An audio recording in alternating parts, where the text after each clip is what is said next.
Selamat datang dalam pembelajaran modul 10 Bersatu Kita Teguh, Bercerai Kita Runtuh, Unit 3, Kiat Bersatu.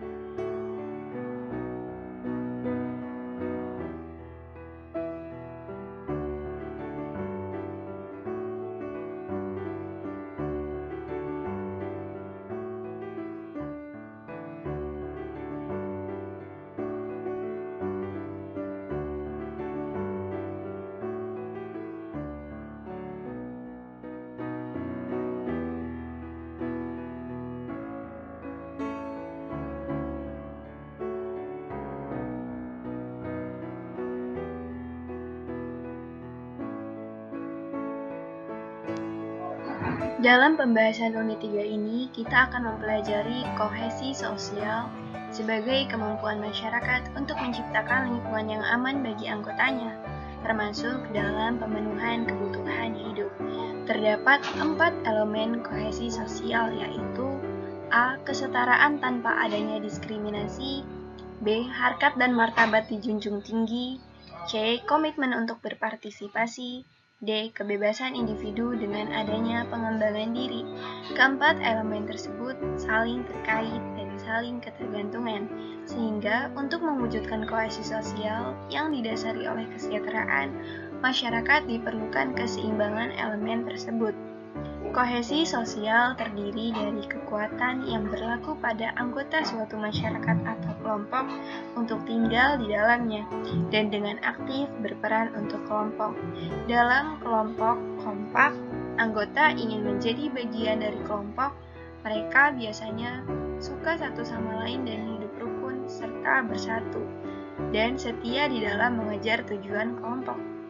Kohesi sosial merupakan awal dan konsekuensi penting dari aksi kolektif.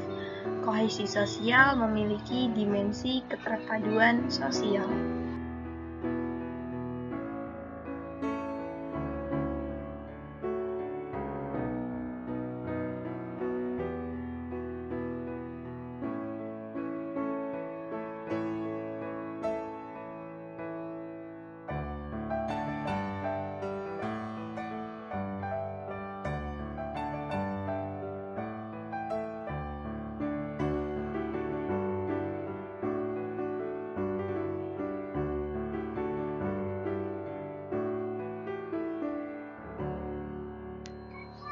Bahasan kedua yaitu dimensi keterpaduan sosial.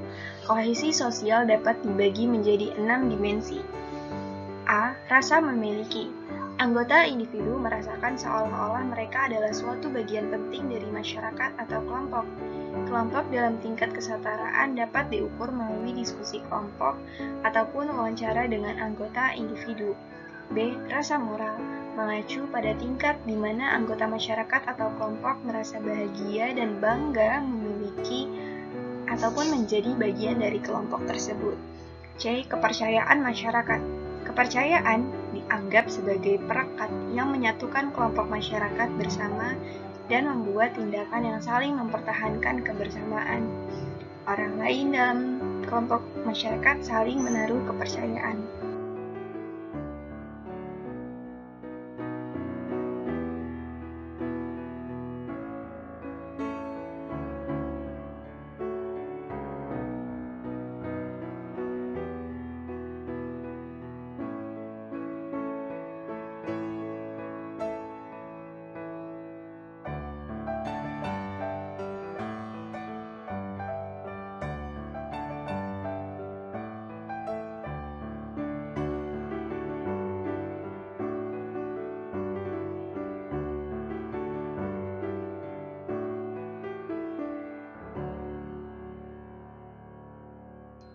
Dimensi keempat yaitu tujuan konsensus.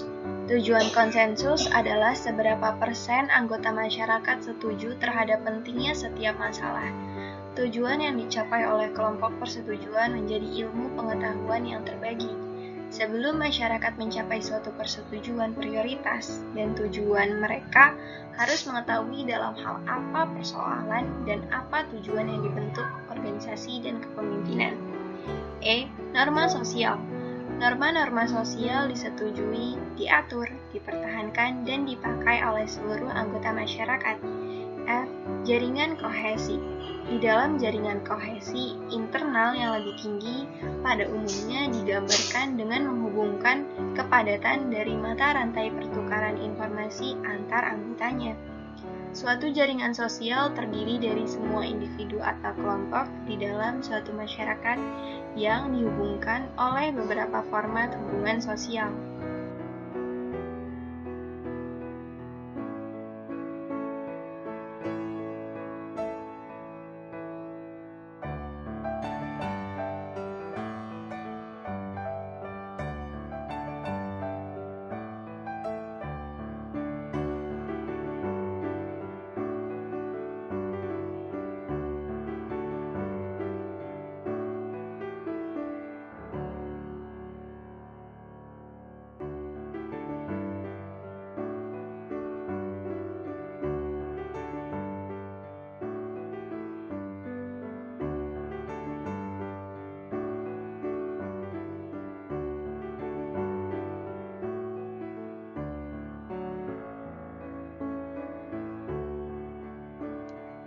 Tiga, transformasi konflik. Konflik dalam masyarakat perlu segera dihentikan sehingga perlu dilakukan upaya transformasi konflik. Dalam pandangan transformasi, konflik adalah sesuatu yang normal dan selalu ada dalam setiap relasi sosial manusia. Berkaitan dengan hal itu, relasi sosial tidaklah bersifat statis, tetapi selalu akan bersifat dinamis dan adaptif. John Paul Lederach menawarkan untuk melihat dan menganalisa perubahan tersebut dalam 4 dimensi level yang berbeda. 4 dimensi perubahan tersebut yaitu perubahan di tingkat personal, relasional, struktural, dan kultural. Perubahan-perubahan tersebut akan kita bahas lebih lanjut. Pertama, perubahan personal, yaitu perubahan yang diakibatkan konflik dalam tingkat individu, baik yang mempengaruhi secara emosional, pengetahuan, perilaku, ataupun spiritual. Upayanya, kita dapat meminimalkan dampak destruktif yang ditimbulkan oleh konflik sosial di tingkat individu dan memaksimalkan potensi berkembang yang ada di tingkat individu untuk nantinya bisa menjadi lebih baik secara fisik, emosional, intelektual, maupun secara spiritual.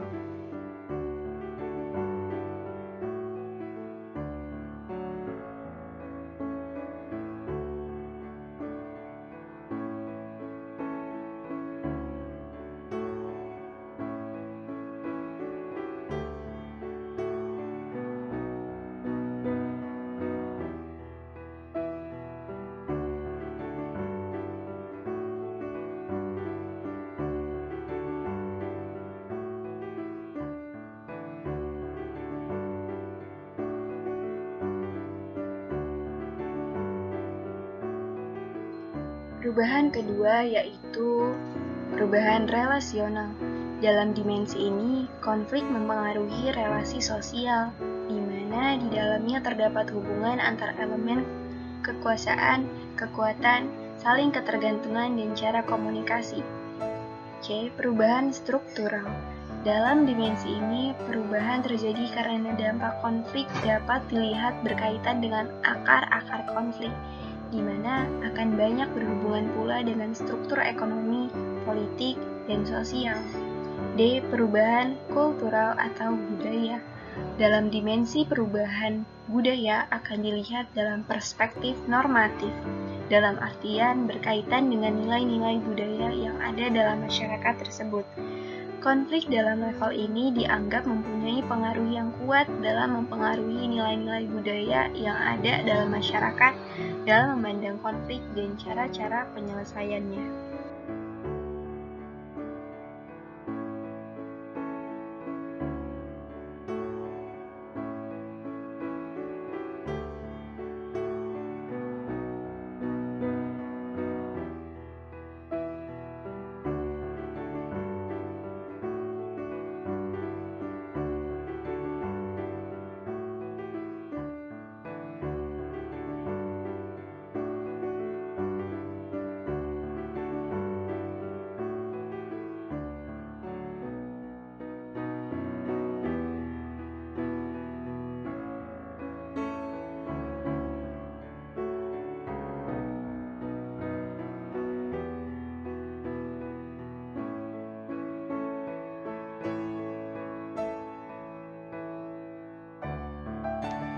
Bahasan selanjutnya yaitu mengenai rekonsiliasi konflik.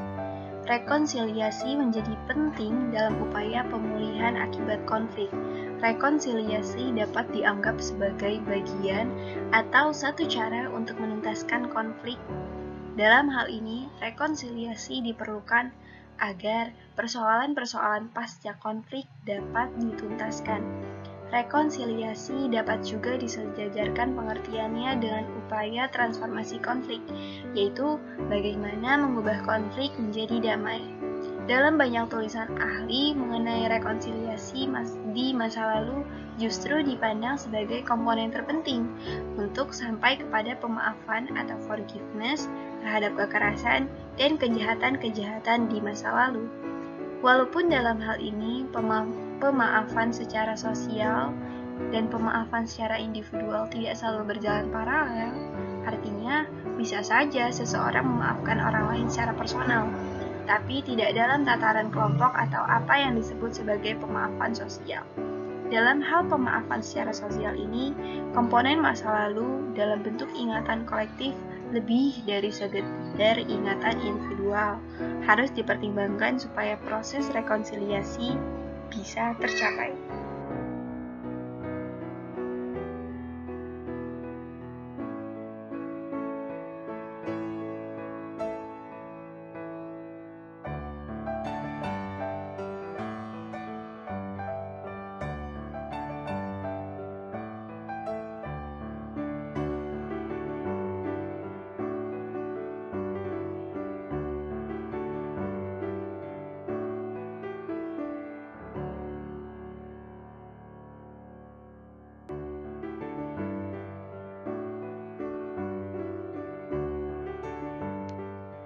Konsep rekonsiliasi akan dijelaskan secara lebih rinci menurut 5 aspek, yaitu A. Rekonsiliasi didasarkan pada pengguna salah satu model pendekatan teoritik, yaitu teori pilihan rasional, teori kebutuhan manusia, atau model pemaafan. B. Lingkup rekonsiliasi merujuk pada berbagai aspek hubungan seperti identitas, sikap, keyakinan, dan perilaku. C. Komponen rekonsiliasi merujuk pada berbagai kebutuhan sosial dari pihak yang terlibat konflik. D. Tingkatan rekonsiliasi merujuk pada tingkatan intervensi rekonsiliasi, yaitu apakah pada tingkat interpersonal, komunitas, dan nasional. E. Rekonsiliasi dari aspek pendekatan, apakah menggunakan pendekatan dari bawah atau bottom-up approach atau dari pendekatan atas atau kita kenal dengan top-down approach. Demikian materi modul 10 unit 3 kita pada kali ini.